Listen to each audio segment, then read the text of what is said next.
Pope Francis on Sunday may have wept, and a lot of people believe that Jesus, too, would be weeping today. Those words from Christopher Dickey in an article entitled, "What Would Jesus Do in Gaza? The Tears of Pope Francis Point the Way." Christopher is a foreign editor for the Daily Beast. He joins me from Paris. Chris Dickey, nice to see you again. And just in reading your piece, this isn't the first appeal for calm and peace in a conflict like this, but do you think, coming from Pope Francis there at the Vatican, do you think this can make a difference this time? Well, I think Pope Francis is probably the most charismatic leader in the world today, and I think people will listen to his emotions as well as to his words. Cardinal O'Malley of Boston told me not too long ago that this is a pope, this is a man who speaks in gestures, and his tears themselves were a kind of a gesture. I don't think he was acting. I think they were absolutely heartfelt.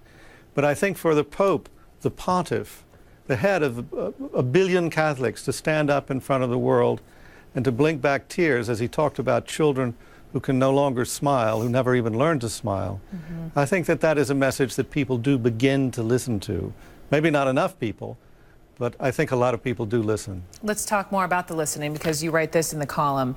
But when Palestinians did protest peacefully, when they did march, when they did endure the clubs of the dreaded Israeli border police, who paid attention to their moral authority?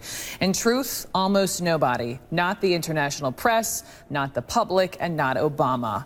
I mean, you talk about the peace and quiet. Do you think now what we're seeing is this the only real way Hamas can get anyone to care, to pay attention, to listen?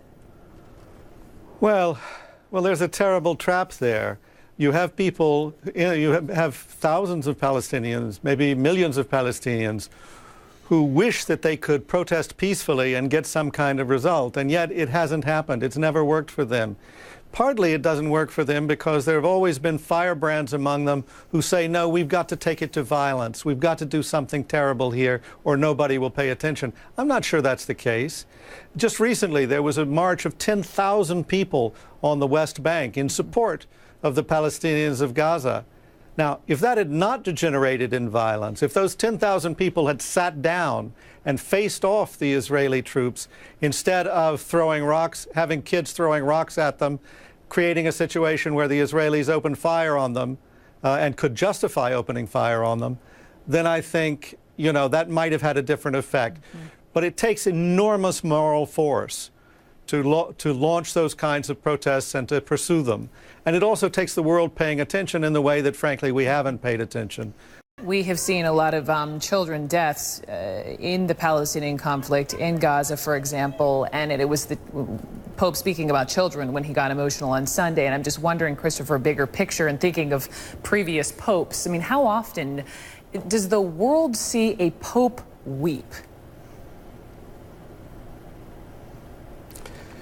I don't think the world, in my experience, has seen a pope weep like this. I've seen a lot of popes going back to John the 23rd, and I've seen them get angry, and I've seen them be kindly, and I've seen them wax a little bit emotional at critical moments. But I've never seen anything quite like this. This was not an off-the-cuff remark. The Pope was reading a passage that he had written down, and as he got to those words about the children who couldn't smile, you can see him blinking back the tears. And I think he was genuinely moved. I think he hopes that we'll all be moved, but I think that he, the man, Bergoglio, Pope Francis, I think he was genuinely moved. And I think in his prayers, he is hoping that something can be done to end the terrible violence all over the world, and not only in Gaza, also in the Ukraine, also in Iraq. I think we all have the feeling that the world is, to use a phrase, just going to hell right now. And I think that Pope would like people to try and pull it back from the brink.